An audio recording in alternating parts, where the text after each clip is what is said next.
قرآن پاک میں بے شمار جگہ پر اس کا سند ہے اور حضور پاک کے زمانے میں سند ہے. یہ ہندو سے نہیں لیا گیا.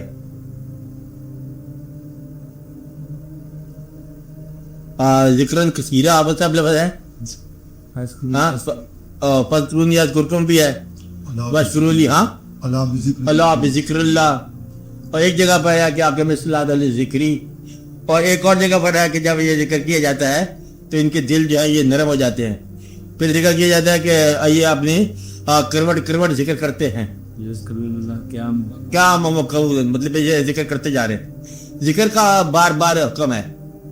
اچھا یہ سلسلہ عین اسلامی ہے, سلسلہ بالکل جائز ہے. آپ اس میں یہ جو کچھ لوگ کہتے ہیں کہ اسے ہندوؤں سے لیا گیا, یہ نہیں ہے. بالکل مسلمانوں کا اپنا سلسلہ ہے اور ڈائریکٹلی, بلکہ ہندوؤں کو تو مسلمان کیا ہے سلسلوں نے. اسے ہندوؤں سے تو لیا نہیں نا, بلکہ ہندوؤں کو تو دیا. تو صورت یہ ہے کہ ذکر کا جو ہے جواز ہے اور صوفیاء کرام کی طرف سے جواز بھی ہے اور بزرگان دین کی سب کی طرف سے جواز ہے. اس کے اندر بھی یہ بات ہے کہ کبھی ذکر کر کے آپ دیکھو, ان کے سلسلے میں شامل ہو کے ذکر کر کے دیکھو. یہ عین مسلمانوں کا طریقہ ہے. کہتے یہ ہیں کہ اگر ذکر تنہائی میں کرو, اللہ نے کہا کہ تم میرا ذکر کرو میں تمہارا ذکر کروں گا. تو کہتے یہ ہیں کہ تم تنہا ذکر کرو اللہ تنہا ذکر کرے گا, تم محفل میں ذکر کرو اللہ فرشتوں کی جماعت میں ذکر کرے گا. ایک دفعہ ایسا واقعہ ہوا کہ حضور پاک تشریف لے گئے, کچھ لوگ بیٹھے ہوئے تھے, آپ ان کے پاس گئے, اسلام آپ لوگ کیا کر رہے تھے؟ انہوں نے کہا جی ہم تو بس اللہ کا ذکر کر رہے تھے. آپ نے فرمایا اور کوئی دنیاوی غرض و غایت نہیں ہے یہاں بیٹھنے؟ اور نہیں, بالکل کوئی اور مدعا نہیں ہے. ان کا نہیں ہے. آپ نے فرمایا مبارک ہو, مجھے یہ وہی نازل ہوئی ہے کہ ان لوگوں کو مبارک دے دو کہ یہ صرف میری یاد کے لیے اور میرے ذکر کے لیے بیٹھے ہیں, اور ان لوگوں کا بڑا مقام ہے جو صرف اللہ تعالیٰ کی یاد اس کے ذکر کے لیے بیٹھے. ذکر کا مطلب ہوتا ہے یاد, ایک بات. دوسرا ذکر کے درجات ہیں کہ خالی پکارنا سمجھے بغیر, ایک ہے سمجھ کے ساتھ غور کے ساتھ. ذکر کا ایک انتہائی درجہ جو ہے نا وہ فکر ہے, وہ اسے عملی کے بعد ہے. ذکر جو ہے نا بالکل جواز اس کا ہے اور ذکر کرنا چاہیے کثرت سے. ذکر کو جتنے بھی کر سکو کرو, بلکہ جو کہتے ہیں کہ آپ نے سانس سانس ذکر کیا کرو, خیال خیال ذکر کیا کرو. جو کچھ آسمانوں اور زمینوں میں ہے اس کی تسبیح بیان کر رہا ہے. ایسی بات ہے نا. آپ بتا کس طرح ہے, یسبح للہ ما فی السماوات و ما فی الارض, تسبیح بیان ہو رہی ہے.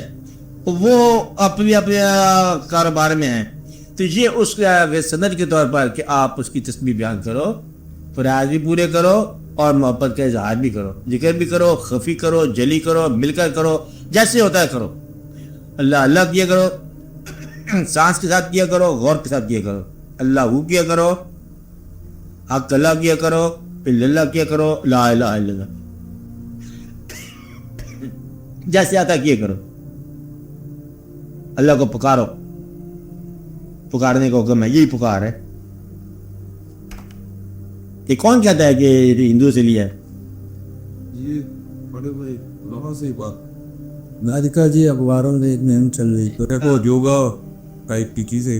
اچھا, اور اس کا اسلام سے مخالف کی ہم وہ ابھی یہاں پر جاتے ہیں, وہ کہتے ہیں کہ چلو جی یوگا کو ہم نے کلمہ پڑھا لیا, چلو کافی ہے. کہ مسلمان جو ہے بیسیکلی صفائی, تو انگریزوں نے اس کو ہٹانے کے لیے اسے پرستار پہ لگا کیا کہ ہم لوگ تو لڑتے ہیں, وہ زیادہ کرتے ہیں, اور مسلمان اور اس نے 2 منٹ لے رائے کری کرا وہ لڑتے رہے.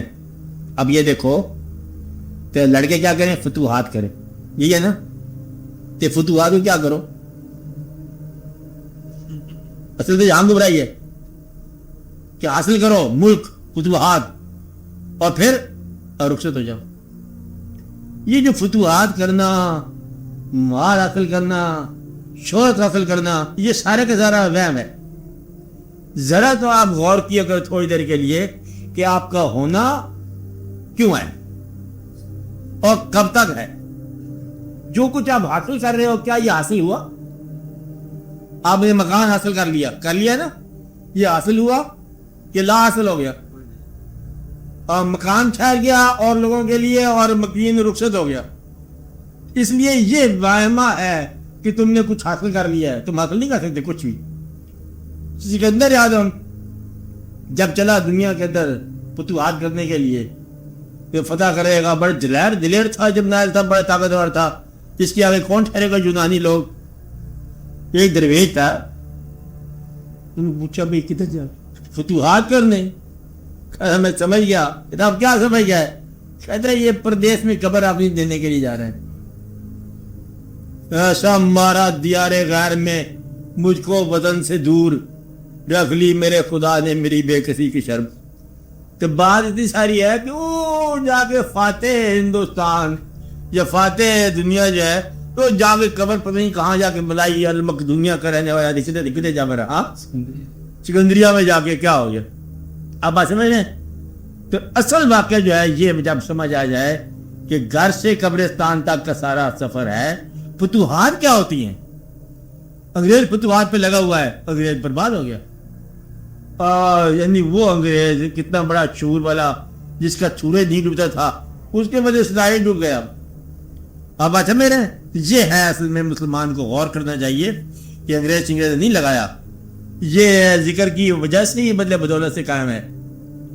ایک جب ہم نے دیکھا کہ ایئرپورٹ پر کچھ بزرگ آدمی ذکر کر رہے تھے اپنے مریدوں سمیت, ایئرپورٹ پورے ایئرپورٹ کے اندر شور زور کہاں تقریر کیا. کہ دیکھو بھائی جہاز تم چلا رہے ہو, تم لوگ ڈر رہے ہو کہ ہم ذکر کر رہے ہیں کہ ہم شاید پسماندہ ہیں, تو ہمارے ذکر کی بدولت تمہارے دم سے یہ سارا قائم ہے, یہ نظام ہی دم سے قائم ہے. تو مدعا یہ ہے کہ اس میں اندیشہ نہیں کیا کرو, ڈرا نہیں کرو کہ لوگ کیا کہیں گے کہ ذکر کرتا ہے. اس زمانے میں تو کرنا چاہیے ہم کو. باقی اگر آپ ذکر نہیں کریں کیا کریں گے؟ دکان کریں گے, کاروبار کریں گے, فتوحات کریں گے. فتوحات کی اصلیت دریافت کر لو. فتوحات ہیں کیا؟ فتوحات ایک چیز کرنی تھی فتح, کہ موت کو فتح کر لو. وہ تم سارے مل کے نہیں کر سکے آج تک. بڑا افسوس کی بات, شرمندگی کی بات ہے. اتنے بڑے ڈاکٹر, اتنے بڑے دنیا کے انسان موت نہیں فتح کر سکے. ایک فرشتہ کو مار دو, اسرائیل کو مارا کر دو, وہ کہتا نہیں مرتا ہم سے. تو پھر تمہاری فتوحات کہہ رہے ہیں, بات کیا رہے گی, کس طرح ہے؟ سارا ہی بدے بے بات جھگڑا. اس لیے اس بات پہ ذرا غور کرو. دیکھو